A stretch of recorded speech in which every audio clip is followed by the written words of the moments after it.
ആലപ്പുഴയിലെ എൻ.ഡി.എ സ്ഥാനാർത്ഥി ശോഭാ സുരേന്ദ്രൻ നാമനിർദ്ദേശ പത്രിക നൽകി. ടൗൺ ഹാളിൽ നിന്ന് പ്രവർത്തകർക്കൊപ്പം പ്രകടനമായി കളക്ടറേറ്റിലെത്തിയാണ് പത്രിക സമർപ്പിച്ചത്. ധീരബലിദാനി അഡ്വക്കേറ്റ് രഞ്ജിത്ത് ശ്രീനിവാസിന്റെ ഭാര്യ അഡ്വക്കേറ്റ് ലിഷ രഞ്ജിത്താണ് കെട്ടിവെക്കാനുള്ള തുക കൈമാറിയത്. ബി.ജെ.പി സംസ്ഥാന ജില്ലാ നേതാക്കളും ശോഭാ സുരേന്ദ്രനൊപ്പം പങ്കെടുത്തു.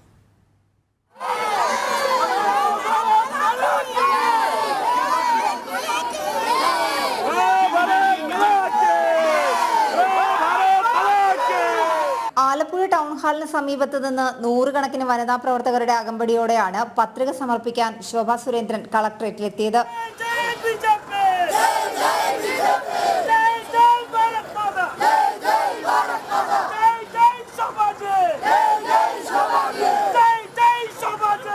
നാമനിർദ്ദേശ പത്രികയ്ക്കൊപ്പം കെട്ടിവെക്കാനുള്ള തുക കളക്ടറേറ്റിന് മുന്നിൽ വെച്ച് ധീരബലിദാനി അഡ്വക്കേറ്റ് രഞ്ജിത്ത് ശ്രീനിവാസന്റെ ഭാര്യ അഡ്വക്കേറ്റ് ലിഷ രഞ്ജിത്ത് ശോഭാ സുരേന്ദ്രന് കൈമാറി.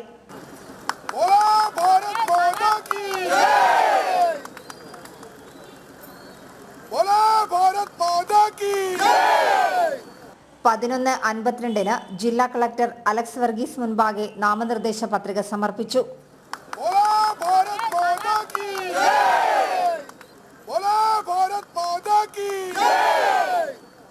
ഹൃദയത്തിനകത്ത് അതിതീവ്രമായ കഠിനമായിട്ടുള്ള ഒരു വേദന എന്നുള്ളത് ഞങ്ങളുടെ പ്രിയപ്പെട്ട സ്വർഗീയനായിട്ടുള്ള രഞ്ജിത്ത് ശ്രീനിവാസന്റെ ഓർമ്മകൾ, ആ ഓർമ്മകൾ വേട്ടയാടിക്കൊണ്ട് തന്നെയാണ് ഈ നോമിനേഷൻ ഹാളിലേക്ക് കയറിപ്പോയിട്ടുള്ളത്.